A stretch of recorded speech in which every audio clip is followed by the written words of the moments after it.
Okay, तो बच्चों हम लोग जो है स्टार्ट कर देते हैं अपने टॉपिक को। मुझे लगता है कि विजिबिलिटी में शायद कोई दिक्कत नहीं है,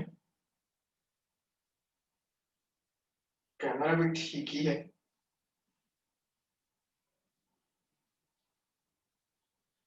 चलिए आइए सीखते हैं solubility test of amines. Amines का कुछ सॉल्युबिलिटी टेस्ट होता है बच्चों कि आप किसी एसिड में, किसी सॉल्ट में या किसी बेस में अगर अमीन्स को डिसॉल्व करते हो, तो क्या वो उस करस्पॉन्डिंग सॉल्ट, एसिड या बेसिक सॉल्यूशन में क्या वो डिसॉल्व होगा या नहीं होगा, उसके बारे में हम लोग डिस्कस करते हैं। ठीक है ना। आइए सीखते हैं। आप लोगों को एक बहुत इंपॉर्टेंट बात बताने जाता हूं। तो मैं यहाँ पे लिखता हूं 1 degree, 2 degree and 3 degree amines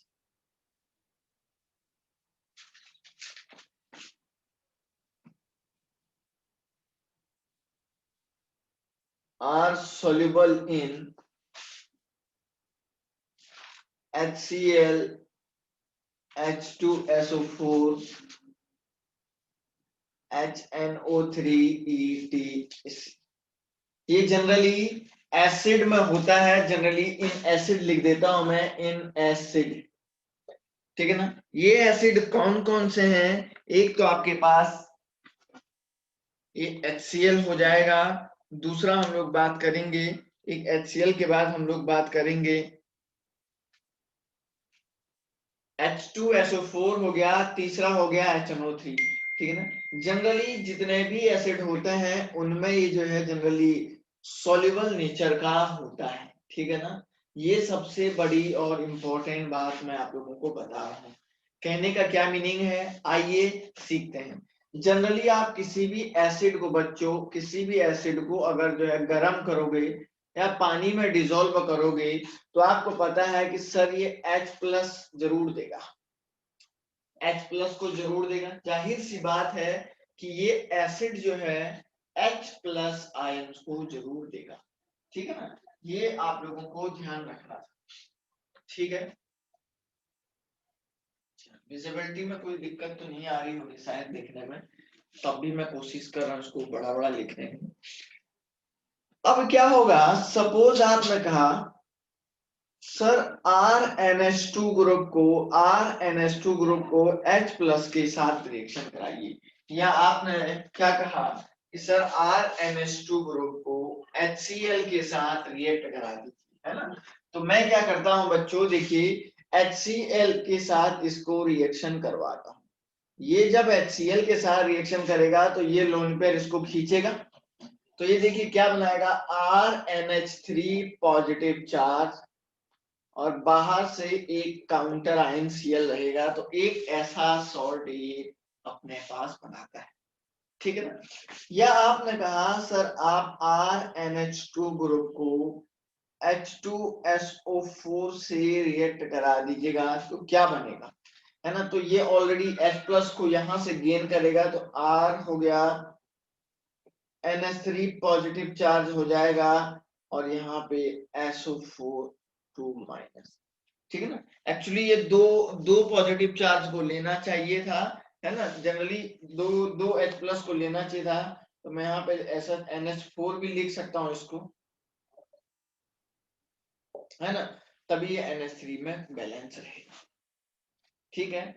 इसी तरीके से अगर आप इस RNH2 ग्रुप को HNO3 के साथ जब रिएक्शन करोगे तो ये क्या बनाएगा, ये भी वही बनाएगा, RNH3 पॉजिटिव आयन बनाएगा और साथ में बच्चों NO3 माइनस का, है ना। तो जनरली हम बोलेंगे कि ये जो अमीन्स के कंपाउंड होते हैं, ये HCl में भी डिसॉल्व हो सकता है, सॉल्युबल है, H2SO4 में भी सॉल्युबल है और HNO3 में भी सॉल्युबल है ना। ये बात आप लोगों को ध्यान रखना है कि सर जो अमीन्स के कंपाउंड होंगे वो कहाँ कहाँ पे किस किस में सॉल्युबल होंगे, उनके लिए ये टेंडेंसी मैंने बताई, उसको नोट कर लीजिएगा, या जो है आप जो भी इसमें आप करना चाह रहे हैं वो आप कर सकते हैं। आइए सीखते हैं एक और नया और इम्पोर्टेंट पॉइंट इस रिएक्शन, ठीक है ना। आइए एक और मेजर टेस्ट जो हम पढ़ना है हम लोगों को, उसके बारे में जानते हैं। Hinsberg test of amines, this is the very very important है, ठीक है ना। एक और टेस्ट हमारे पास है अमीन्स का। अमीन्स को जनरली लेबोरेटरी में बहुत ज्यादा इसका ऑब्जर्वेशन प्रैक्टिकल किया जाता है, तो इसलिए ये हिंसबर्ग टेस्ट, तो बहुत सारे टेस्ट आप जो है जनरली अमीन्स के केस में पढ़ रहे हैं।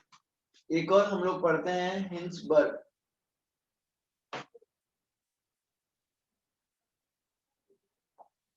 हिंसबर्ग टेस्ट ऑफ अमीन, है ना।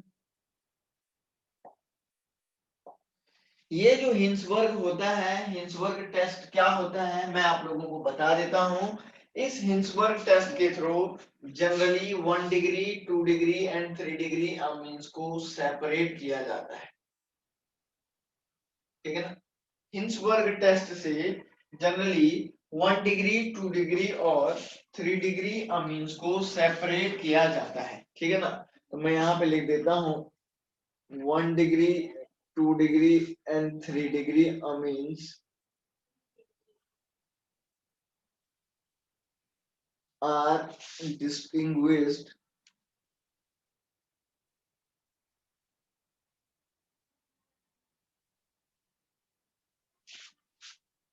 by HT हिंसबर्ग टेस्ट, ठीक है ना। हिंसबर्ग टेस्ट के द्वारा हम लोग जो है 1 डिग्री 2 डिग्री और 3 डिग्री को हम लोग जो है सेपरेट करते हैं। हमारे पास एक टर्म होता है हिंसबर्ग रिएजेंट। हिंसबर्ग रिएजेंट किसको बोलते हैं मैं यहाँ पे लिखता हूँ, ठीक है ना। हिंसबर्ग रिएजेंट का मतलब होता है, इसको बोला जाता है, जरा ध्यान से देखिए, ये बेंजीन बेंजीन सल्फोनिल क्लोराइड, ठीक है ना। यहाँ पे लिखा है बेंजीन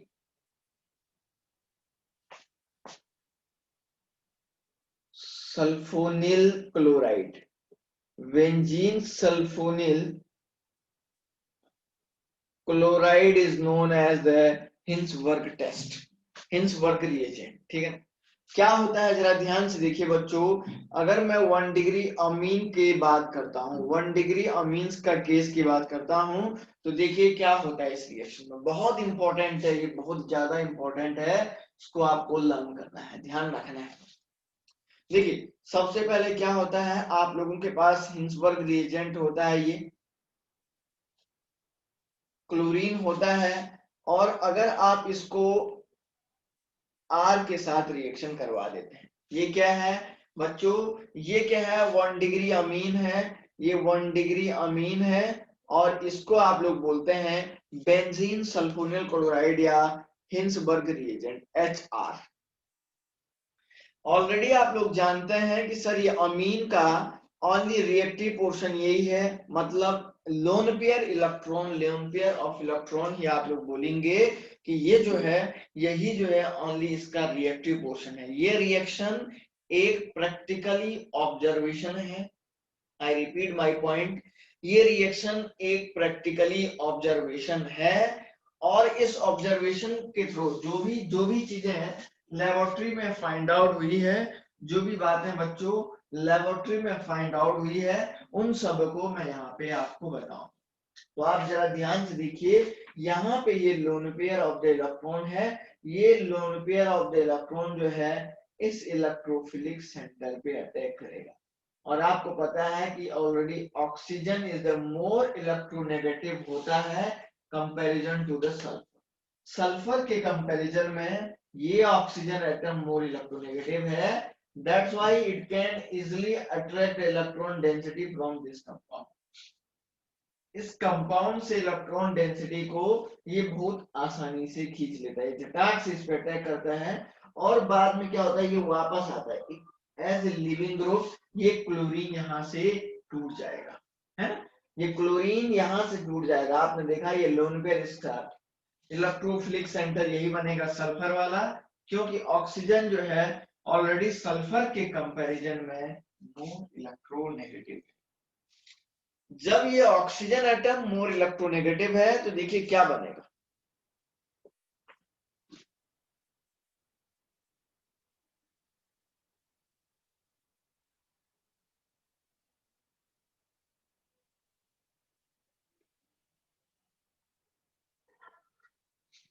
ठीक है ना। अब आगे क्या होता है, हम लोग कहते हैं क्या, अब एल्कोहलिक KOH से रिएक्शन करता हूं, एल्कोहलिक KOH जो है, ठीक है ना, एल्कोहलिक KOH जो है कैसे इस पे रिएक्शन करेगा उसके बारे में बात करते हैं। देखिए ये क्या बना है, देखिए N alkyl benzene sulphonamide, benzene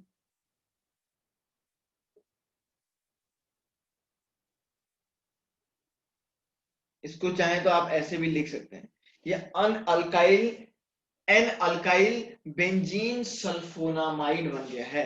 अब ये एल्कोहलिक प्रोटोन क्या करेगा, इसको खींच लेगा यहां से, तो देखिए क्या कंपाउंड बना रहा है,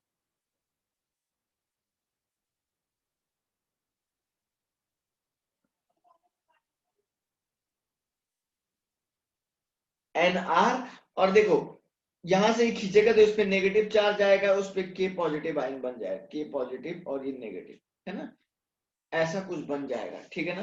तो बोला जाता है ये जो होगा सॉल्युबल होता है, ये वाला molecule soluble in KOH, KOH में ये सॉल्युबल होगा, ये मॉलिक्यूल जो मैंने यहाँ पे बनाया बच्चों, ये जो है KOH में सॉल्युबल होगा। सबसे बड़ी इंपॉर्टेंट बात आप लोगों को मैं यहाँ पे बता रहा हूँ, ठीक है ना।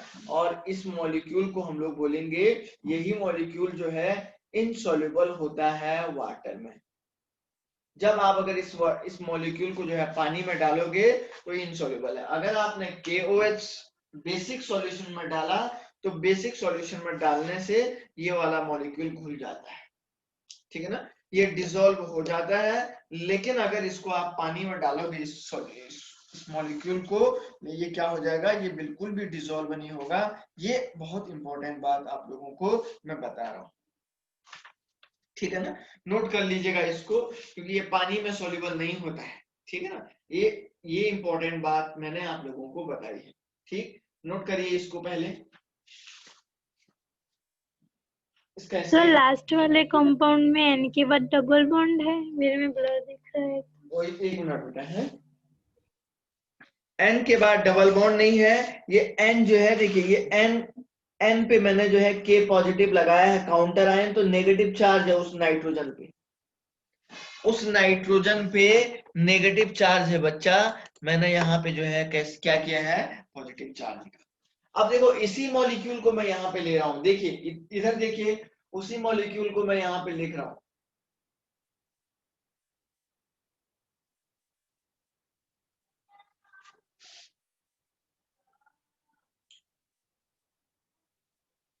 NHR लिख लो इसको, ठीक है ना, मतलब इस वाले को लिख लो, दिस इज एक्स को मैंने यहाँ पे लिखा।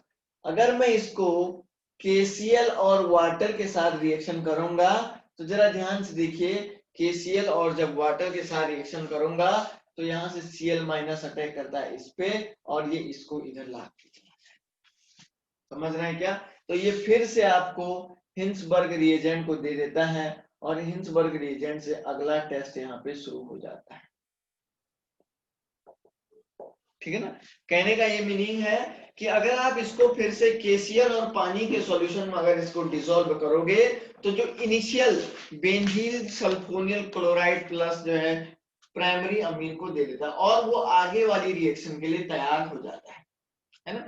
ये सबसे बड़ी इंपॉर्टेंट बात है कि अगर आप इसको पानी के साथ दोबारा जो है पानी और इसके साथ रिएक्शन करोगे, लेकिन जो मेन कंपाउंड है 1 डिग्री अमीन्स का हिंसबर्ग रिएजेंट के साथ, वो ये वाला कंपाउंड है। ये जो कंपाउंड होता है, ये मैंने आपको बता दिया बच्चों कि कहां कहां सॉल्युबल होगा और कहां कहां पे इनसॉल्युबल होगा, ठीक है ना।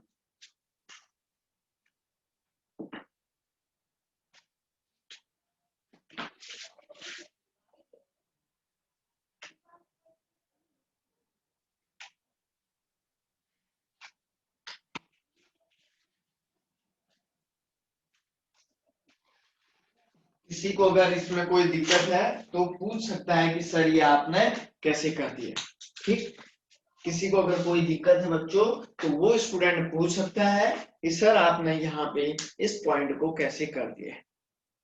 देख लीजिएगा बढ़िया से आराम से।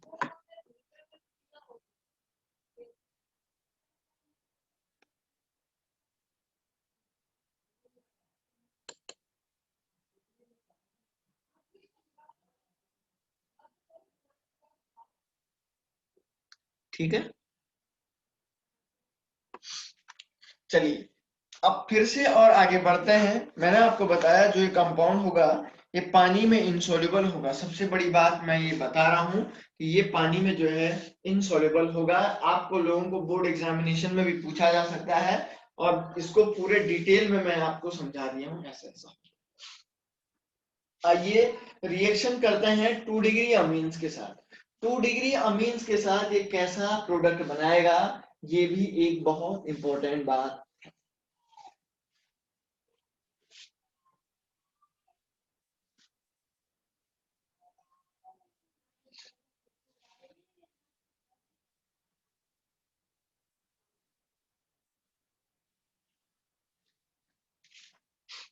देखिए अगर आप यहाँ पे मैंने लिख दिया है 2 डिग्री अमीन्स, ठीक है ना। 2 डिग्री अमीन का मतलब हो गया सर बेंजीन सल्फोनिल क्लोराइड को, बेंजीन सल्फोनिल क्लोराइड को अगर फिर से आप अगर NHR2 this is the 2 degree amines इसके साथ रिएक्शन करेंगे तो ये ऐसे ही जो इस पे रिएक्ट करेगा तो आप लोग जानते हैं क्या बनाएगा बेटा, ये ऑलरेडी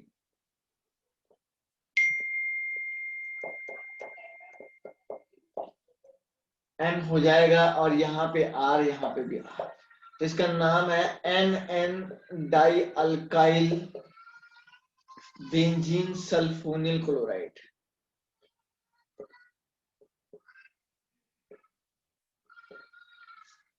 इसका नाम है NN, हम लोग इसको बोलते हैं NN। हम यहाँ पे बताया कि NN die alkyl benzene sulphonyl chloride इसका यहाँ पे नाम है। ठीक है ना।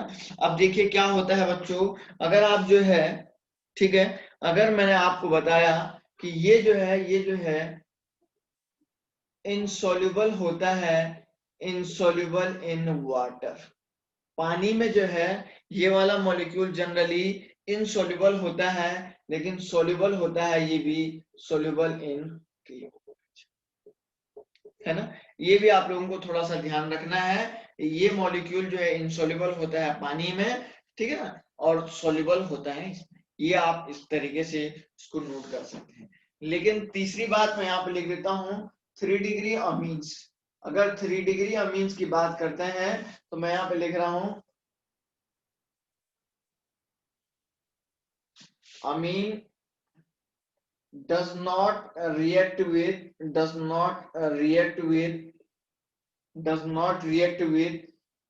Hinsberg reagent. क्यों नहीं करता है इसके बारे में देखिए। जरा जाहिर सी बात है, जब भी ये कंपाउंड, जरा देखिए, जब भी ये कंपाउंड बेंजीन सल्फोनिल क्लोराइड से NR3 अगर रिएक्शन करेगा तो यहां से ऐसे बनाएगा, तो आप देख रहे हैं कि एक सॉल्ट बन रहा है।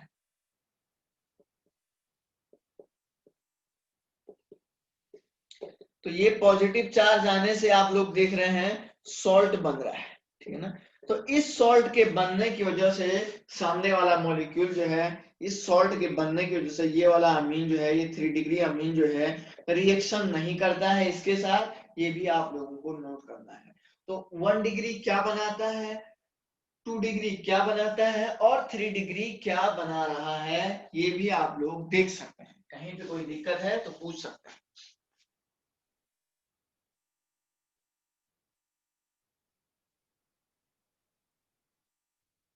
ठीक है ना। 1 डिग्री क्या बना रहा है, 2 डिग्री भी जो है इस टाइप का NN डाइअल्काइल टाइप का कंपाउंड बना, लेकिन 3 डिग्री रिएक्शन इसलिए नहीं कर रहा है। अगर आप 3 डिग्री अमीन्स को रिएक्ट कराओगे तो यहां से ये वाला लोन पेयर अटैक तो करेगा, लेकिन इस नाइट्रोजन पे कैसा चार्ज आ जाएगा, पॉजिटिव चार्ज आ जाएगा। सर इस पॉजिटिव चार्ज के आने की वजह से वो बढ़िया से रिएक्शन नहीं करेगा सामने वाले पे, वो बढ़िया से सामने वाले पे रिएक्शन नहीं करेगा। ठीक है, ये इस बात का मैं आप लोगों को रीजन बता रहा था।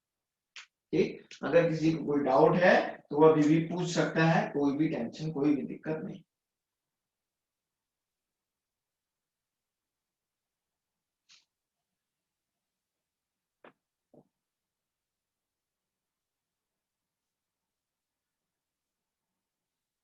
ठीक है ना।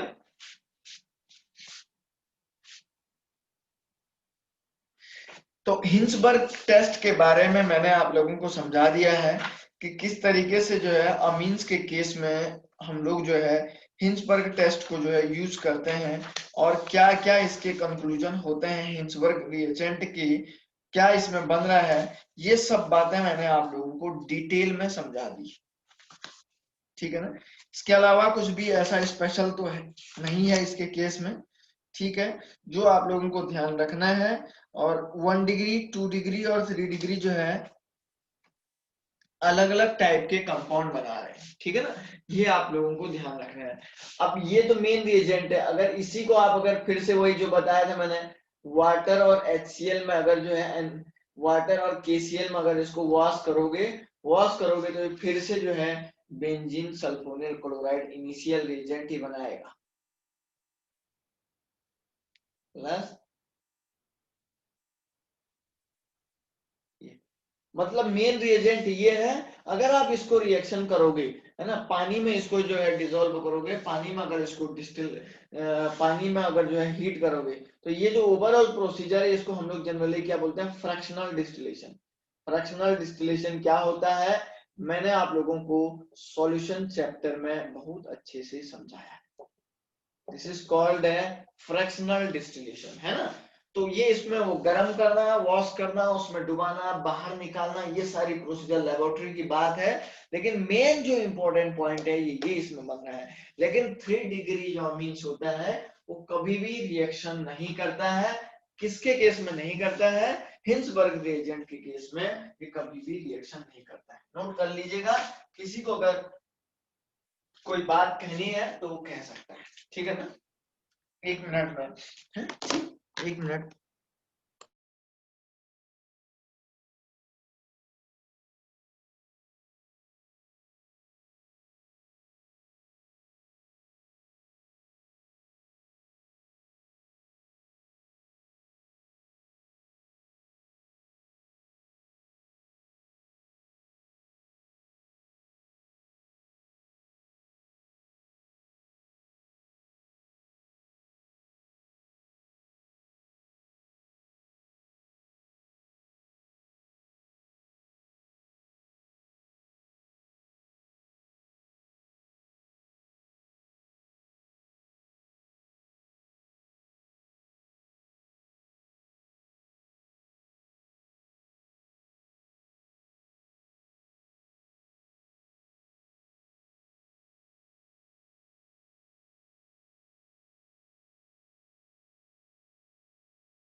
ठीक है ना, चलिए अब नेक्स्ट रिएक्शन हम लोग पढ़ते हैं ब्रोमिनेशन। ठीक है ना, एक्चुअली हमारे पास अब इलेक्ट्रोफिलिक सब्स्टिट्यूशन की रिएक्शन है, इनके बारे में हम लोग एक एक करके पढ़ते हैं, क्या क्या इसकी कॉज है, क्या क्या लॉजिक इसमें लगेगा, ये सब रिएक्शन के बारे में अब हम लोगों को पढ़ना है।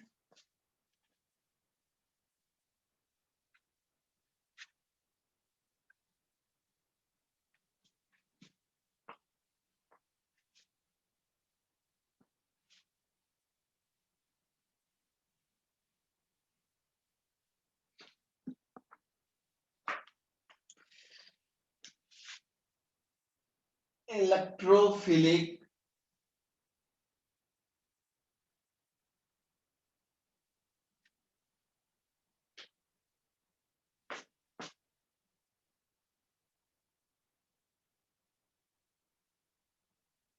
Substitution reaction.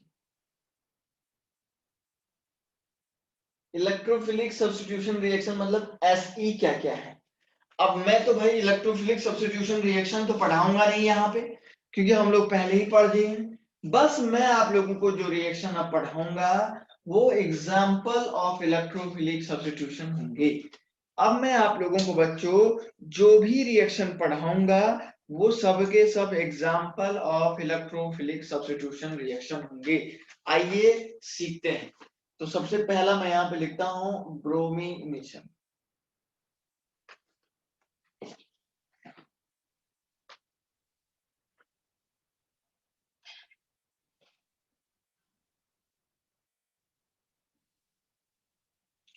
सबसे पहला जो एग्जाम्पल हम लोग लिखते हैं दैट इज कॉल्ड ब्रोमीनेशन। किसको ब्रोमीनेशन बोला जाता है इसके बारे में आइए बढ़िया से सीखते हैं, ठीक है ना। तो जनरली होता क्या है, bromination is the example of the electrophilic substitution reaction. आप लोग जानते हैं ऑलरेडी, है ना। तो सबसे पहली बात क्या होता है, हमारे पास इस तरीके से एनिलीन होता है। मैंने आप लोगों को बहुत अच्छे से पढ़ाया है ये सब, और इस तरीके से मैं इस पर लिख देता हूं प्लस Br2 ग्रुप को, ये Br2 है। आप लोग जानते हैं कि सर ऑलरेडी पोलर है, पोलर होने की वजह से मोर रिएक्टिव हो जाएगा, more reactive in polar protic solvent, in polar protic solvent. Polar protic solvent में क्या होगा बच्चा, ये बहुत ज्यादा रिएक्टिव होगा। क्यों? क्योंकि ये हाइड्रोजन से सामने वाले जो है, अगर मैं यहाँ पे वाटर क्या ले लेता हूँ, सॉल्वेंट लेता हूँ, है ना। ये वाटर क्या है बच्चा पार्टी, सॉल्वेंट है। तो हाइड्रोजन से क्या होगा, बहुत ज्यादा ये वाटर के मॉलिक्यूल इस पे पूरे मॉलिक्यूल को क्या करेंगे, घेर के रखेंगे, मतलब अपने आप को जो है इसकी सराउंडिंग जो है क्राउड बनाएंगे, और क्या करेंगे, इसको जल्दी से जो है डिसॉल्व करने की टेंडेंसी रखेंगे, या ये सब चीजें इसमें रिएक्ट करने की टेंडेंसी रखेंगे। तो पोलर, जो पोलर मॉलिक्यूल होता है, बताया ये जाता है जनरली ऑर्गेनिक कंपाउंड में कि जो पोलर मॉलिक्यूल होता है भैया, कि वो हमेशा हमेशा पोलर सॉल्वेंट में काफी ज्यादा रिएक्टिविटी होती है। तो ये एनिलीन ऑलरेडी इसके पास ये लोन पेयर है, इतना ज्यादा रिएक्टिव लोन पेयर है बच्चों कि यहाँ पे अब ब्रोमीन तो बहुत सारे डाले होंगे, एक मॉलिक्यूल तो डालने से रहा है भाई, ब्रोमीन तो थोड़ा भाई, ब्रोमीन वाटर डाल दिया होगा 1 ml 2 ml 3 ml। अब एक ब्रोमीन तो हो नहीं सकता ना, ब्रोमीन वाटर ही होगा, लिक्विड फॉर्म में होता है ब्रोमीन, तो पता है आपको। ब्रोमीन जो है लिक्विड फॉर्म में होता है, मैं ये कह रहा हूं आपसे। अब ब्रोमीन कितना, मान के चलो 2 ml डाला होगा, मान के चलो 3 ml डाला होगा, 50 ml डाला होगा, 20 ml डाला होगा, इन दोनों के रेशियो के बेस पे डाला। तो होता क्या है कि ये जो ब्रोमीन होता है बच्चों, ये ब्रोमीन जो है आपको पता होना, यहां से रिएक्ट करेगा तो यहाँ पे भी अटैक कर सकता है और इसको बाहर कर देगा, पता है ना सभी को। तो यहाँ से Br पॉजिटिव निकलेगा, इलेक्ट्रोफाइल ये है यहाँ पे इलेक्ट्रोफाइल, ये आप बोलेंगे सर दिस इज इलेक्ट्रोफाइल। तो इसका ऑर्थो पोजीशन भी अटैक कर सकता है, पैरा भी अटैक कर सकता है, ठीक है ना। दो ऑर्थो पोजीशन है इस एनिलीन कंपाउंड पे, जरा ध्यान से देखिए, दो ऑर्थो पोजीशन है इस एनिलीन कंपाउंड पे, दो नहीं एक ही बोलते हैं उसको, लेकिन दो साइड है ना, दो साइड है, लेकिन कहते उसको एक ही है, लेकिन मैं आपको बता देता हूं, आपको फिलहाल ऐसा दिख रहा है। तो ये जनरली होता क्या है बच्चों, ये एनिलीन जो है जब रिएक्शन करता है तो एक Br इधर लग जाता है, दूसरा Br इधर लग जाता है, तीसरा Br इधर लग जाता है। देख लीजिएगा, तीन तीन ब्रोमीन लगे हैं, आप देख लीजिएगा 1 2 3 4 5 6, उसको बोलेंगे 2 4 6 ट्राई ब्रोमो एनिलीन, बहुत इंपॉर्टेंट कंपाउंड बन गया। अब आप बोलेंगे सर ये बना क्यों, ऑर्थो पैरा क्यों नहीं बना। एक बात और सुनो, बढ़िया से सुनिए, बहुत अच्छी बात बताए। बनना ऑर्थो पैरा चाहिए था क्योंकि इलेक्ट्रॉन डोनेटिंग ग्रुप है और आपको पता है जिन ग्रुप का बेंजीन रिंग की तरफ इलेक्ट्रॉन डेंसिटी डोनर वाला बिहेव लगता है वो या तो ऑर्थो डेरिवेटिव बनाते हैं और या वो पैरा डेरिवेटिव बनाते हैं. So that's why that type of the compound is known as the ortho-para directing group, है ना, that ortho-para directing compound. ये है तो ऑर्थोपैरा है लेकिन तीनों पोजीशन पे इसलिए आया क्योंकि आपने सॉल्वेंट भी पोलर ले लिया था, सॉल्वेंट भी पोलर ले लिया था और ये तो ऑलरेडी पोलर है. अब सुनो इधर एक बात, क्योंकि ये लोन पेयर इतना ज्यादा रिएक्टिव है, बहुत तेजी से अटैक करेगा. तो अब क्वेश्चन ये है ऑर्थो पैरा सब्स्टिट्यूटेड कैसे बना सकते हैं.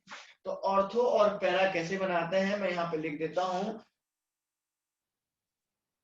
For ortho para isomer, ortho para isomer के लिए हम लोग सबसे पहले क्या करते हैं बच्चों, इस ब्रोमीन इस एनिलीन को AC2O के साथ रिएक्शन करता है. अब AC2O कुछ लोग इसको भूल गए होंगे, एग्जाम में AC2O लिख के आएगा, फिर मत बोलना आप लोग सर ने नहीं बताया था. AC2O से रिएक्शन करते हैं तो AC2O क्या करता है कि ये इस पे अटैक कर लेता है, इसको थोड़ा सा प्रोटेक्ट कर देता है. तो ये as a protecting group behave करता है. प्रोटेक्टिंग का मतलब समझते हैं क्या?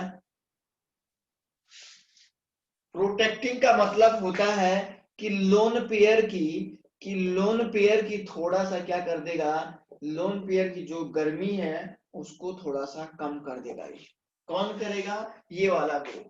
दैट्स वाई इसको प्रोटेक्ट कर दिया इसने, थोड़ा सा लोन पेयर की गर्मी को कम कर दिया है ना. अब जब लोन पेयर की गर्मी को कम करेगा तो अब तीनों पोजीशन से तो लगने से रहा नहीं, ठीक है ना. तो अब जब आप इसका Br2 से रिएक्शन करोगे तो बच्चों एक आइसोमर ऐसा बनता है NHCOCH3 ऐसा बनता है. ठीक है, ठीक है. यहाँ पे तो आपको पता है 3Br2 लेंगे तो 1:3 का रेशियो होगा क्योंकि 3 Br2 मॉलिक्यूल लेना पड़ता है, ठीक है ना. यहाँ पे 1:3 का रेशियो हो गया और यहाँ पे जो है एक आइसोमर बनता है, उस आइसोमर का नाम है बच्चों पैरा वाला. ऑर्थो इसके केस में नहीं बनता है, ठीक है. मैं इसको मिटा रहा हूं, जरा देखिए. ऑर्थो वाला आइसोमर इसके केस में नहीं बनेगा.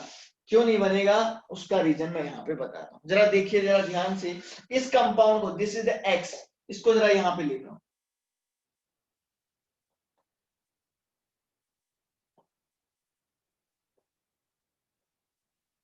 अगर आप Br से रिएक्शन करोगे तो देखो एक ऐसा बनेगा, ये बनेगा नहीं, मैं खाली लिख रहा हूं इसको, ये बनेगा नहीं. अगर आप Br से रिएक्शन करोगे तो आप जरा देखो बनना ऐसा चीज है ना Br, लेकिन ये नहीं बनता है. Ortho isomer does not form. क्यों नहीं देखते हैं, ये तो कई लोग समझ भी गए होंगे क्यों नहीं बन रहा है, फिर भी मैं बता देता हूं क्यों नहीं बन रहा है. क्योंकि जब Br इसके ऑर्थो पोजीशन पे आएगा तो यहाँ पे स्टेरिक हिंड्रेंस लगा देगा. सो स्टेरिक क्राउडिंग की वजह से ये ग्रुप यहाँ पे नहीं आ पाएगा. क्यों? डर के मारे नहीं आ पाएगा. और जब डर के मारे नहीं आएगा, और दैट्स व्हाई मैंने लिख दिया है कि ऑर्थो आइसोमर इसके केस में नहीं बनता है. नोट कर लीजिएगा, अगर किसी को डाउट है पूछ लीजिए. ऑर्थो वाला आइसोमर मैंने आप लोगों को बताया कि इसके केस में कभी भी नहीं बनेगा. क्यों नहीं बनेगा? क्योंकि सर इसके ऑर्थो पोजीशन पे एक स्टेरिक हिंड्रेंस लगाएगा ना, क्योंकि बहुत हैवी ग्रुप है, ये हैवी ग्रुप है ना, तो इसलिए ये रिएक्शन नहीं करेगा. ठीक है ना. तो हम लोग इस रिएक्शन को यहीं पे ऑर्थो नहीं बनता है तो ओनली ब्रोमिनेशन करने पे, अब देखो तो एनिलीन का ब्रोमिनेशन तो ये आप नोट कर लीजिएगा, ये नहीं बनेगा, जनरली ये नहीं बनेगा क्योंकि आप बोलेंगे बनेगा तो फिर 10 दिन बाद आप भूल जाएंगे, तो फिर आप बोलेंगे सर ने इसका मतलब गलत दिखाया. ऐसा भी होता है, ठीक है ना. तो ये लिख लिया होगा. अब देखो इधर देखिए, ध्यान से देखिए, अभी इसमें बड़ा लंबा है. अब क्या होगा, इस मॉलिक्यूल को वाटर से वॉश करवाया जाता है. जब पानी से वॉश करेंगे तो यहाँ पे अटैक करेगा और इसको इधर ले जा लेगा, ठीक है ना। जब पानी, क्योंकि इस इलेक्ट्रोफिलिक सेंटर पे अटैक करेगा, इसको तोड़ देगा, तो ये फिर से आपको पता है कि सर ये क्या बना देगा, NH2 बनाएगा, और साथ में आप लोगों को पता है कि एसिडिक एसिड का फॉर्मेशन करेगा। तो मतलब इस रिएक्शन को तो आप लोगों को जनरली बोला जाएगा कि ब्रोमिनेशन ऑफ एनिलीन को अगर आप रिएक्ट करेंगे, ओनली 2 ही प्रोडक्ट बनेंगे। आपको पूछेगा मोर देन 1 क्वेश्चन में। एक तो आपका जो बना था कौन कौन से, 2,4,6 ट्राई ब्रोमो एनिलीन, ठीक है ना, एनिलीन हो गया।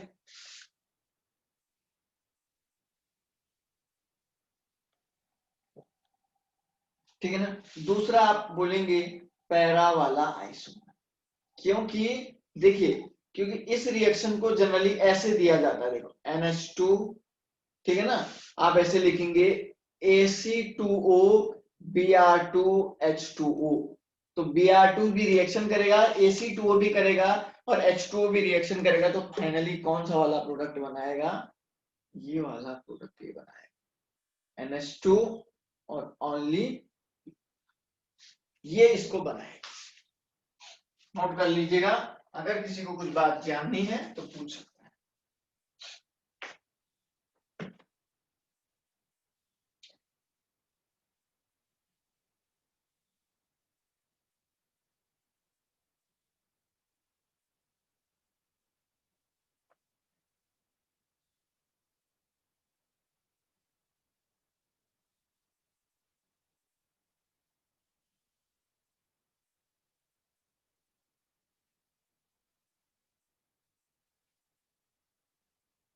ठीक है ना।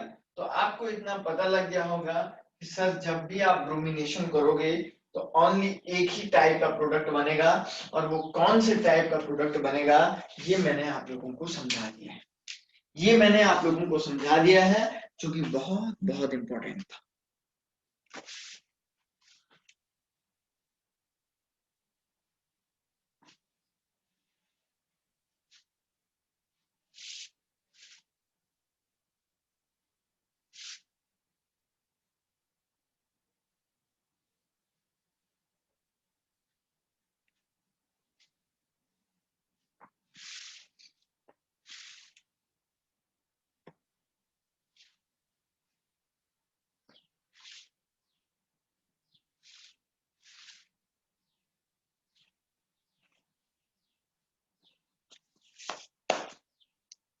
ठीक है ना। एक तो आपको मैंने कहा मेजर प्रोडक्ट ऐसा कुछ बन गया है, ठीक है ना। एक तो आपको मैंने आपको बताया कि मेजर प्रोडक्ट ऐसा कुछ बन गया है। आइए दूसरा और इसके बारे में कुछ सीखते हैं। दूसरी हमारे पास एक और रिएक्शन है जिसको बोलते हैं नाइट्रेशन।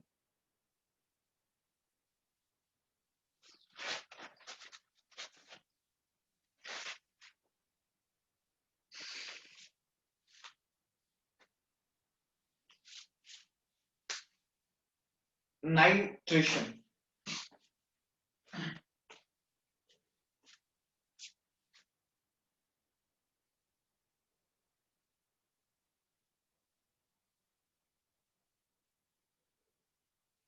ठीक है ना। नाइट्रेशन की रिएक्शन किसको बोलते हैं, आप लोग जानते हैं कि sir concentrated HNO3 plus concentrated H2SO4 जो है नाइट्रेटिंग एजेंट है। बहुत भली बात ही आपको बताया जाता है, ठीक है ना, बहुत अच्छे से आपको ये बात बताई जाती है, ठीक है। जनरली होता क्या है नाइट्रेशन की रिएक्शन में, आप लोगों को पता होना चाहिए कि एनिलीन जो है, जो एनिलीन है, एनिलीन इज मैं यहाँ पे लिखूंगा is ortho para directing group, है ना, पता है ना ये सभी को। एनिलीन क्या हो जाएगा बच्चा पार्टी कि ऑर्थो पैरा डायरेक्टिंग ग्रुप हो जाता है। तो जरा ध्यान से देखिए, यहाँ पे जब भी आप इस H2SO4 को गर्म करोगे तो ये क्या देगा आपको, H+ आयन दे देगा, HSO4 नेगेटिव अलग रखो। अब मैं यहाँ पे क्या करता हूं, देखिए OH। HNO3 को मैं ऐसे लिख सकता हूं क्या, जरा देखो तो, ऐसे लिख सकता हूं ना, सब लोग देख रहे होंगे। अब ये क्या करेगा, जो एसिड से H+ आएगा, इस ऑक्सीजन का लोन पेयर उस पर अटैक करेगा। एक ऑक्सीजन का लोन पेयर जब उस पर अटैक करेगा, ऐसे तो बनाएगा, और जब ऐसे बनाएगा, जरा ध्यान से देखिए, ये ऐसे इसको खींच लेगा, तो NO2 positive ion plus water molecule, और यही तो इस रिएक्शन का इलेक्ट्रोफाइल है। अरे यही तो इस रिएक्शन का क्या है, इलेक्ट्रोफाइल है। ठीक है ना। अब हुआ क्या, जब भी आप एनिलीन को रिएक्शन करोगे, जरा देखिए बच्चों, जरा ध्यान से, एनिलीन को आप HNO3 प्लस H2SO4 से रिएक्शन करोगे, तो आपको पता होना चाहिए सर, या तो इसमें आप जो है एक क्या बना दीजिएगा, ऑर्थो प्रोडक्ट बना दीजिएगा, और या आप इसमें पैरा एक और दूसरा बना दीजिएगा, पैरा वाला प्रोडक्ट। सर क्या हो गया, क्या दोनों प्रोडक्ट बनेंगे क्या, नहीं। अरे इसमें एक और प्रोडक्ट बनेगा, जिसमें मेटा प्रोडक्ट बोलेंगे, जिसको बोलेंगे मेटा प्रोडक्ट। वो, अब देखो एक बात जरा ध्यान से सुनो, बहुत अच्छे से देखिए, रुकिए। मैंने आपको बोला कि HNO3 और H2SO4 पता है आपको कि सर, जब इसको आपने बनाया तो यहां से ये वाला रिएजेंट निकल गया, तो एक जाहिर सी बात है सर, NO2 बनेगा और दूसरा NO2 ये वाला बनेगा। थोड़ा अच्छे से देख लो, कहीं पे कुछ गड़बड़ी ना हो। इसके अलावा नहीं बनना चाहिए। क्यों, क्योंकि सर आपने बोला तो था एनिलीन जो है, आपने बोला तो था कि एनिलीन जो है सर ऑर्थोपैरा डायरेक्टिंग है, तो क्यों बना रहे हैं आप? अरे उसका भी एक रीजन है। उसका रीजन क्या है, वो मैं आपको बताता हूं। मैंने आपको बताया यहाँ पे मेटा प्रोडक्ट भी बनेगा। अब वो मेटा कैसे बनेगा, ठीक है ना। अब वो मेटा कैसे बनेगा, ये मैं आपको बताने जाता हूं। देखिए बच्चों, एक बहुत सिंपल और आसान सी बात मैं आपको बता देता हूं, कि हमने यहाँ पे ये बनाया, और एक बात मैं आपको बता देता हूँ, जो प्रैक्टिकली ऑब्जर्वेशन आया है हमारे पास, जो हमें मिला कि 51% आपका ये पैरा वाला मिलता है, और 2% जो है, 2% जो आपका ऑर्थो आइसोमर बनता है। ये एडवांस में पूछा गया था इनका परसेंटेज। 51% ये वाला मिलता है और 2%, और बाकी का जो 47% बनता है बच्चों, वो कौन सा वाला मिलता है, मेटा वाला मिलता है। एग्जाम में पूछा गया था जे एडवांस की, इसलिए मैं उस बात पे ज्यादा जोर दे रहा हूं। सुनो, इधर सुनो बेटा। सबसे पहली बात, अगर ये एनिलीन यहाँ पे है, आप इसको HNO3 प्लस H2SO4 के साथ रिएक्शन करा रहे। अब एक बात आप खुद मुझे बताओ, क्या ये एसिड है क्या, दोनों एसिड है क्या ये H+ देंगे, एसिड है तो सर जाहिर सी बात है H+ देंगे ना, बिल्कुल H+ देंगे। तो क्या ये लोन पेयर इस पे अटैक भी तो कर सकता है, ये तो बताया है। अरे ये लोन पेयर इस पे अटैक भी तो कर सकता है। और देखो जरा ध्यान से बच्चों, जब ये लोन पेयर इस पे अटैक करेगा, क्या बनाएगा, NH3 पॉजिटिव। तो ये तो सर बड़ा लोचा हो गया है।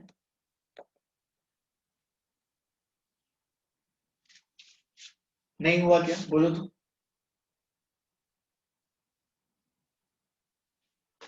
हुआ या नहीं हुआ, आप खुद देखो भाई, पॉजिटिव चार्ज आ गया। अब जब इस नाइट्रोजन पे, जरा ध्यान से सुनिए, जब इस नाइट्रोजन पे पॉजिटिव चार्ज आया, तो अब क्या ये इलेक्ट्रॉन डोनर ग्रुप बिहेव करेगा क्या, नहीं सर। अब तो इसका कौन सा इफेक्ट लग जाएगा, माइनस लगेगा ना। क्योंकि पॉजिटिव चार्ज है। अब तो सर ये वाला इलेक्ट्रॉन विड्रॉइंग ग्रुप की तरह काम करेगा। अरे जब इलेक्ट्रॉन विड्रॉइंग ग्रुप की तरह काम कर रहा है तो अब आपने इसको NO2 पॉजिटिव पे अटैक कराओगे तो इलेक्ट्रॉन विड्रॉइंग ग्रुप जो होते हैं जिनका -I लगता है तो वो कौन से डायरेक्टिव होते हैं, बताया था ना, पैरा डायरेक्टिंग नहीं, ना कि ortho, only Meta directing product बनाते हैं। इस रीजन से बहुत इंपॉर्टेंट बात बता रहा हूं, जी एडवांस में पूछा था। और फाइनली बाद में H+ बाहर निकल जाता है और एनिलीन का कौन सा प्रोडक्ट बना हुआ रहता है, ये। और ये कितना परसेंटेज, 47। आया समझ? सुनो सुनो जरा, ऐसा क्यों हुआ इसके बारे में मैं आपको बताता हूं। आपने देखा बच्चों, सॉल्यूशन में दोनों के दोनों हैं, सॉल्यूशन में दोनों के दोनों हैं, लेकिन जब एसिड दोनों हैं तो H+ देंगे। और उस H+ पे क्या ये लोन पेयर अटैक नहीं कर सकता था क्या? सर कर सकता था ना भाई, सॉल्यूशन दिया है तो जाहिर सी बात है अटैक तो करेगा ही। और जब अटैक करेगा तो पॉजिटिव चार्ज आएगा। अब ये तो -I इफेक्ट दिखाएगा, और मतलब आने वाला जो प्रोडक्ट होगा वो कहां डायरेक्ट करेगा, मेटा पोजीशन। तो इस रीजन से मेटा डायरेक्टिंग का इफेक्ट ज्यादा बन रहा है, 47%। तो इसका ये रीजन है कि यही बहुत इंपॉर्टेंट रीजन है कि भाई इस एसिड जो है, ये लोन पेयर ऑफ इलेक्ट्रॉन जो है, इसका पहले प्रोटोनेशन हो जाता है इस एनिलीनियम आयन बनने की वजह से। ये रीजन, ये बहुत इंपॉर्टेंट बात बता रहा हूं, एनिलीनियम आयन बनने की वजह से ये पहले मेटा डायरेक्टिंग इफेक्ट दिखा। क्लियर हुई बात या नहीं? काव्या समझ में आ गया? Yes sir. और किसी को एक बार और समझना है तो पूछो, इंपॉर्टेंट करके नोट कर लो इसको।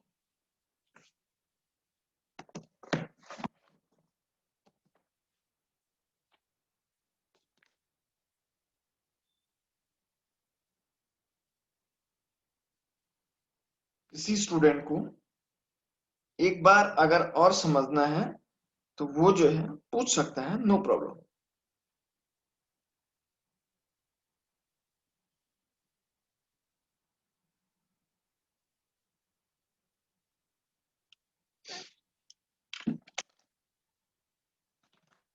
मुझे लगता है सभी को समझ में आ गया है, इंपॉर्टेंट भी है। अच्छी बात है बच्चों अगर सारे स्टूडेंट को समझ में आ गया है, और नहीं भी आए तो कोई दिक्कत नहीं, हम इसको एक बार और समझा सकते हैं, ठीक है ना। चलिए थोड़ा सा मैं आगे का कंसेप्ट आपको और बताता हूँ, इसमें इसी को आगे खींचता हूँ। इसी को आगे खींचने का मतलब ये नहीं कि सर जबरदस्ती लेक्चर को खींच तो नहीं रहे, ऐसा नहीं है। इसी में मैं एक बहुत इंपॉर्टेंट बात आपको बताने जा रहा हूं, ठीक है ना। देखिए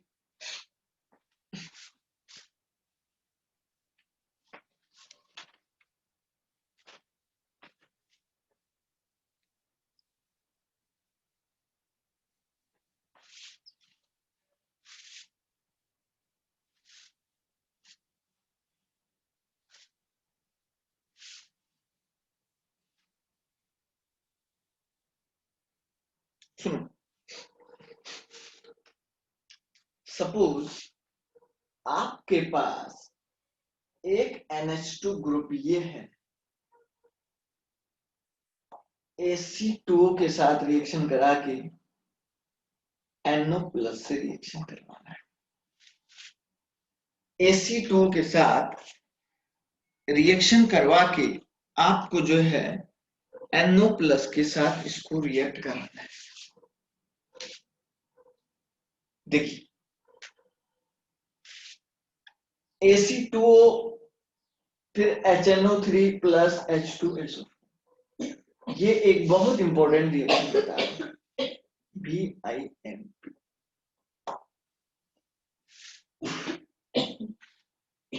अब आपने कहा कि सर क्या इसमें मेटा डायरेक्टिंग प्रोडक्ट बनेगा या नहीं। क्वेश्चन ये है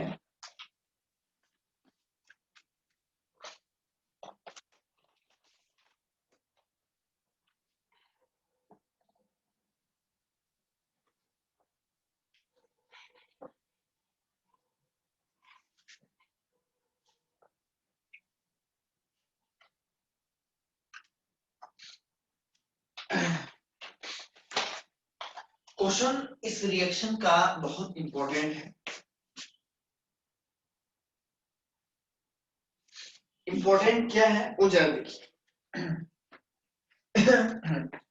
सर क्या इस रिएक्शन में मेटा डायरेक्टिंग भी बनेगा क्या या नहीं। नहीं, इसमें मेटा डायरेक्टिंग का कोई लफड़ा नहीं है। क्यों, एक बात बता देता हूं बच्चों, ये AC2O एक प्रोटेक्टिंग ग्रुप की तरह काम करता है ना। ये AC2O इसको रिएक्ट कर देगा तो डायरेक्टली क्या कर देगा,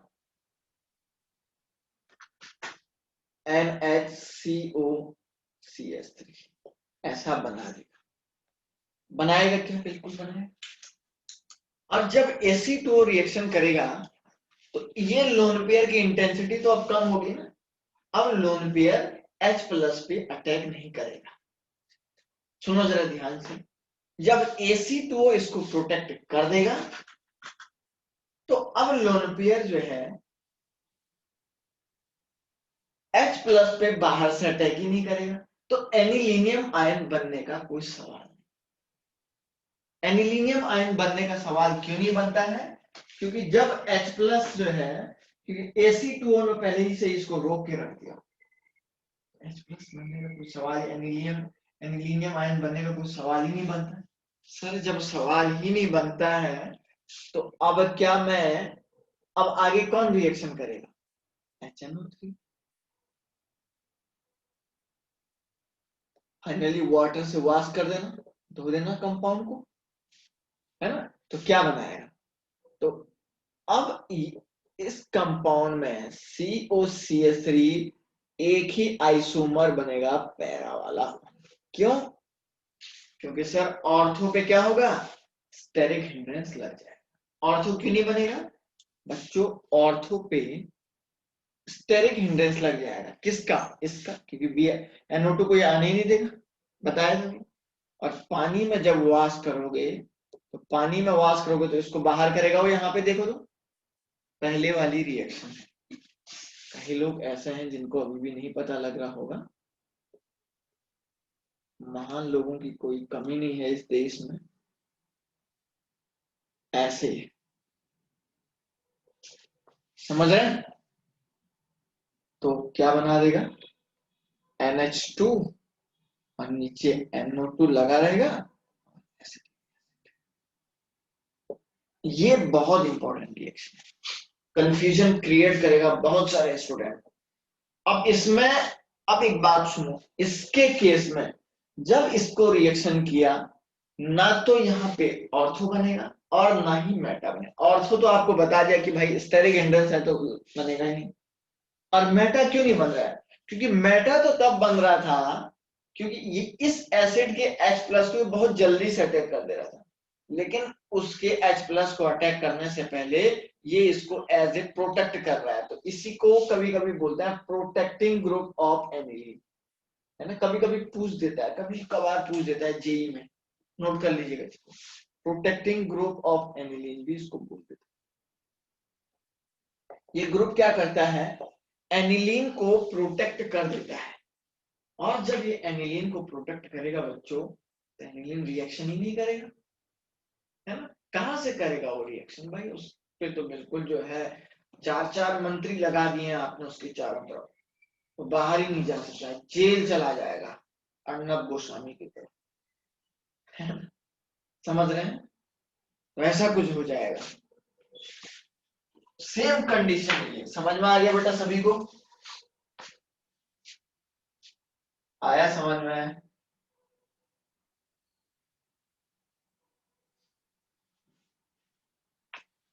किसी को कोई डाउट अगर है तो वो बोलिए, एक बार और समझाऊं क्या रहना? नहीं सर, आ गया। समझाओ ना सर एक बार। कहां से कह रही है? अच्छा शुरू से समझाता हूं, सुनो। आपको क्या बोला, जब ये Ac2O लग जाएगा तो नाइट्रोजन का लोन पेयर Ac2O से रिएक्शन करके जाएगा। अब ये बन गया तो एनिलीनियम आयन, क्योंकि H प्लस से तो बाद में रिएक्शन करेगा ना, पहले वो इसको झटका देगा बिल्कुल, क्योंकि लोन पेयर की रिएक्टिविटी बहुत ज्यादा थी तो इसलिए झटक से इस पर अटैक कर रहा था।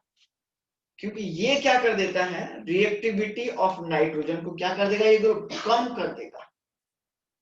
ठीक, जब ये नाइट्रोजन की रिएक्टिविटी को कम करेगा तो क्या फिर से वो लोन पेयर H प्लस पे अटैक करेगा? नहीं करेगा ना, अब तो नहीं करेगा क्योंकि कम कर दिया। तो अब HNO3 और इससे रिएक्शन करोगे तो यहाँ पे एक पैरा प्रोडक्ट बनेगा। ऑर्थो क्यों नहीं बनेगा बच्चों? क्योंकि ये वाला जो स्टेरिक हिंड्रेंस लगाएगा, ये ग्रुप अपना स्टेरिक हिंड्रेंस लगाएगा, उस स्टेरिक हिंड्रेंस की वजह से ये इस पे अटैक नहीं कर पाएगा। उस स्टेरिक हिंड्रेंस की वजह से, उस स्टेरिक हिंड्रेंस की वजह से ये ग्रुप जो NO2 ग्रुप है वो यहाँ पे नहीं आएगा, दैट्स व्हाई ऑर्थो, ठीक है ना, कुड नॉट फॉर्म, नहीं बन सका, इसका ये रीजन हो गया। लेकिन पैरा तो जरूर बनेगा। पानी में वॉश करोगे तो ये यहाँ पे अटैक करेगा, इसको बाहर करेगा तो ये NH2 तो इस केस में ये एक as a protecting group behave कर रहा है जो लोन पेयर की रिएक्टिविटी को कम करता है। लिख सकते हैं आपको, ठीक है ना, डिक्रीजेस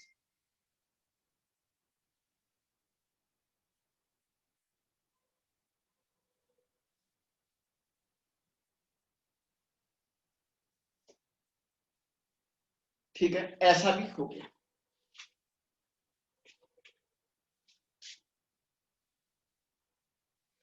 अब सुनो, आप लोगों के माइंड में एक क्वेश्चन आना चाहिए था इस समय में, लेकिन किसी के भी माइंड में नहीं आया। एक लॉजिक जो सोचना था आप लोगों को, वो किसी भी स्टूडेंट के माइंड में आया ही नहीं। मैं बताता हूं क्या आपके माइंड में आना चाहिए था, क्या आपके माइंड में आना चाहिए था। मैंने कहा कि यहां पे मेटा नहीं बन रहा है, ठीक है, क्यों नहीं बन रहा है वो भी, इस बात का आंसर बताएगा या बताएगी प्रिया दत्त जी। सुनो, पहले सुनो, क्वेश्चन पूछूंगा तभी तो बताएगी। प्रिया दत्त जी, यस। ए कंपाउंड को आपने देखा, ए मैंने इसको ड्रॉ कर दिया है नाम, मैं इसको यहां पे लिखता हूं।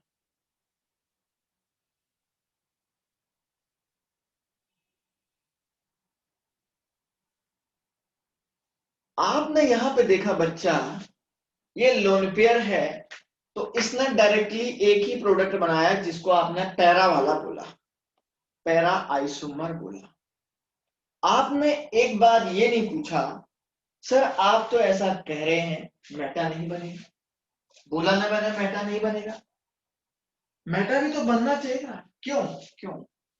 अरे जब ये इसको इधर डोनेट करता ये ऊपर चला जाता, क्योंकि ये तो इसके पास में है या नहीं है? आप देखो, ये लोन पेयर इधर जाता तो ये ऊपर चला जाता, क्या ये इसके पास में है या नहीं है? आप बताओ यार, आप खुद बताओ, क्या लोन पेयर इसके पास में है या नहीं है?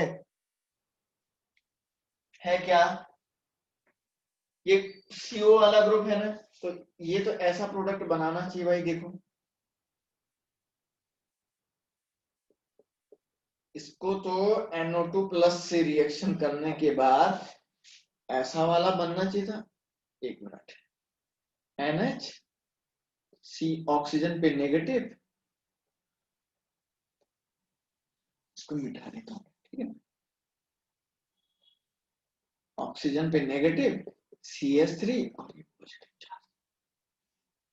अब आपने ये कहना चाहिए था ना, सर जब नाइट्रोजन पे पॉजिटिव चार्ज आ गया अब आपने ये कहना चाहिए था सर जब नाइट्रोजन पे पॉजिटिव चार्ज आ गया तो इसका तो आने वाला जो ग्रुप होगा, जो NO2 ग्रुप होगा, उसको तो माइनस आई लगा रहा है ये, तो बेंजीन रिंग पे तो मेटा भी आना चाहिए था।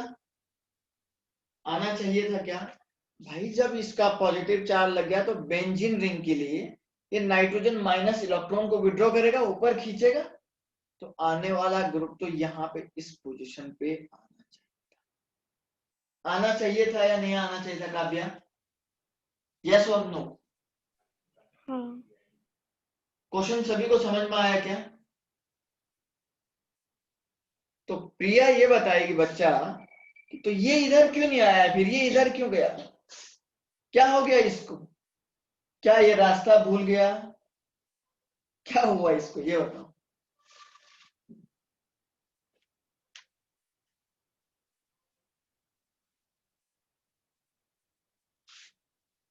क्वेश्चन जिसको समझ में नहीं आया वो पूछ लेना, थोड़ा सोचने वाली बात बता रहा हूं।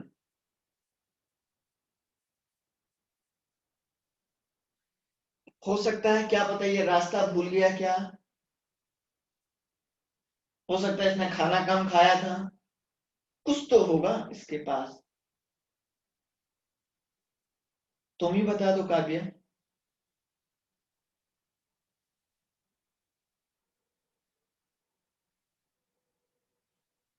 देव मोदी बताएगा,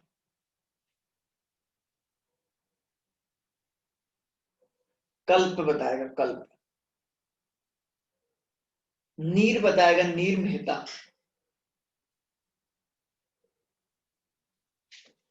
हम्म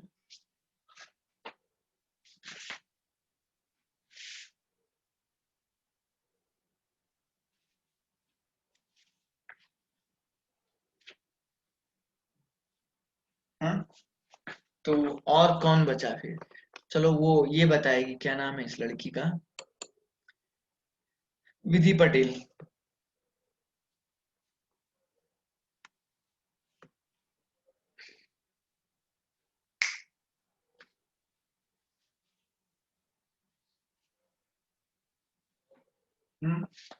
विश्व पटेल बताएगी, विश्व पटेल।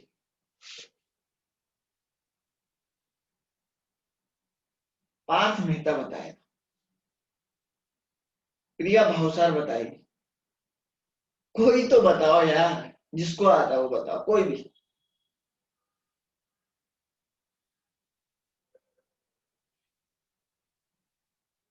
खुशी पारी, क्वेश्चन समझ में आया बेटा? हाँ सर। क्वेश्चन किसको नहीं आया समझ में? क्या हुआ होगा इसको, क्या पता ये रास्ता भूला। काव्य क्या पता ये रास्ता भूल गया क्या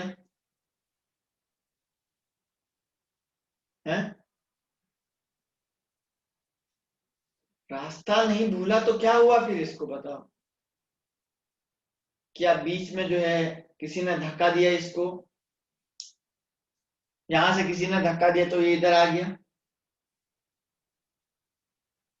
कुछ तो हुआ होगा। सोचो आराम से, और ये बात मैंने आपको पहले भी बताया है।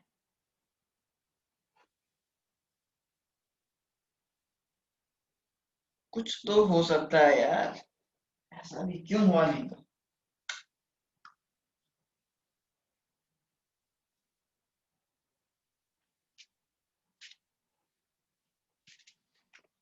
मतलब कोई नहीं बता पाया। अरे बच्चों, होशियार बच्चों, मैंने आपको एक बार एक कंसेप्ट बताया होगा, कभी ना कभी तो बताया होगा। रिंग एक्टिवेटिंग ग्रुप और रिंग डीएक्टिवेटिंग ग्रुप बताया था क्या कभी? कई लोग तो भूल भी गए। एक बताया था मैंने, रिंग एक्टिवेटिंग ग्रुप, ये थोड़ा सा रिएक्शन मैकेनिज्म का पार्ट्स भी है, तभी मैंने हेलो एल्केन्स और उसमें पढ़ाया होगा। और एक बताया था बच्चों, रिंग डीएक्टिवेटिंग ग्रुप।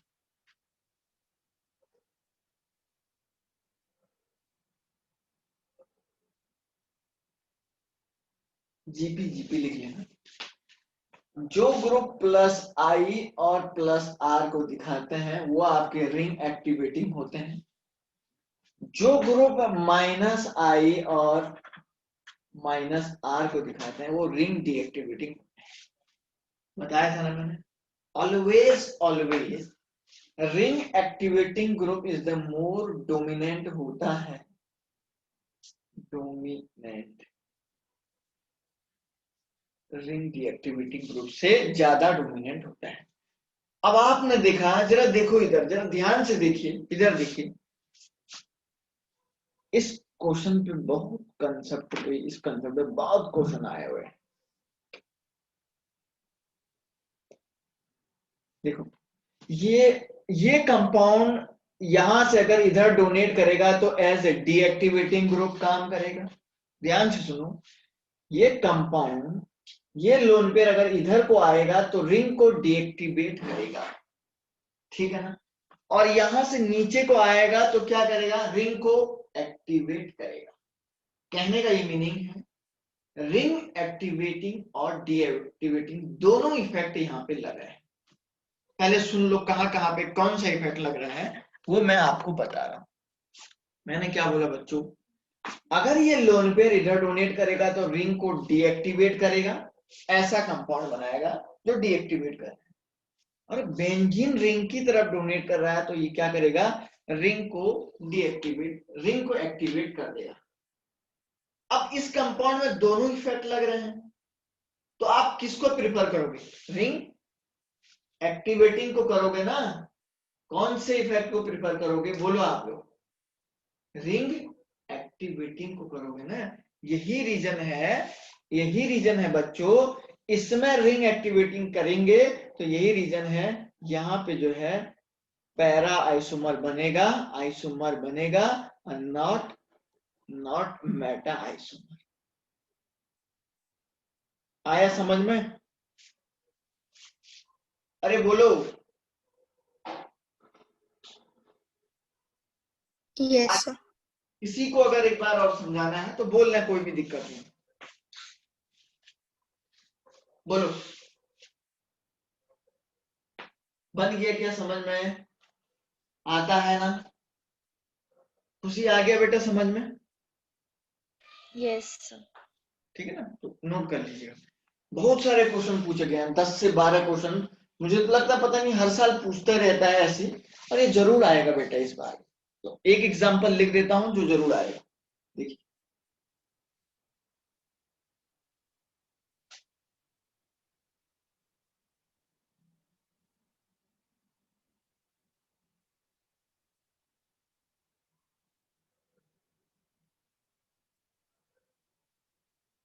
इधर देखो,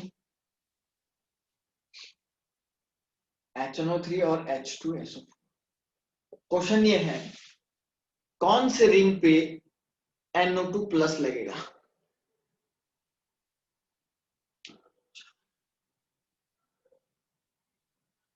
ऐसे लगाओ। क्वेश्चन ये है, इधर सुनो, कौन से रिंग पे NO2 ग्रुप लगेगा। NO2 ग्रुप देखो, अगर आप लोग बच्चों, जाहिर सी बात है इसमें भी रिंग एक्टिवेटिंग और डीएक्टिवेटिंग दोनों इफेक्ट दिख रहे हैं बच्चों। तो इसलिए जो प्रोडक्ट बनेगा ये इसके मेटा पोजीशन पे आएगा। NO2 जो है इसकी, क्योंकि यहाँ पे भी कभी कभी पूछ सकता है, ये प्रोडक्ट भी बना के देगा, बोलेगा कि कौन सा इफेक्ट लगा है, कौन सा इफेक्ट। क्या कुछ लोग तो सही करेंगे, ज्यादातर लोग सही करेंगे, लेकिन कुछ लोगों को कंफ्यूजन क्रिएट करने के लिए जरूर ऐसा कुछ देगा। तो यहाँ पे लगा दो NO2 बस। This is the very simple. आ गया समझ में। एक ऐसा ही कंपाउंड ऐसा भी हो सकता है, देखिए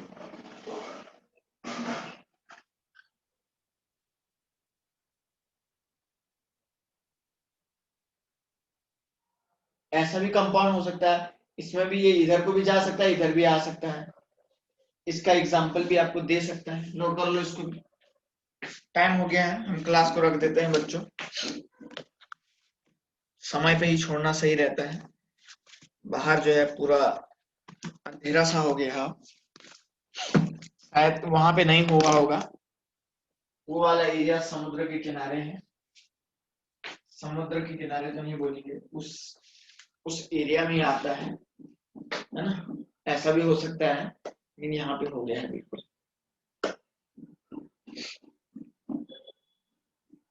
ठीक है ना।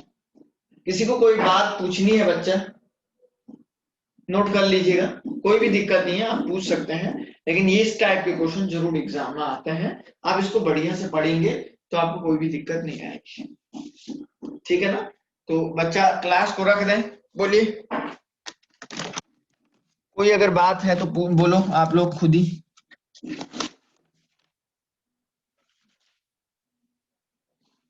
ठीक है ना। चलिए ठीक है बच्चों, मिलते हैं आप लोगों से कल फिर से।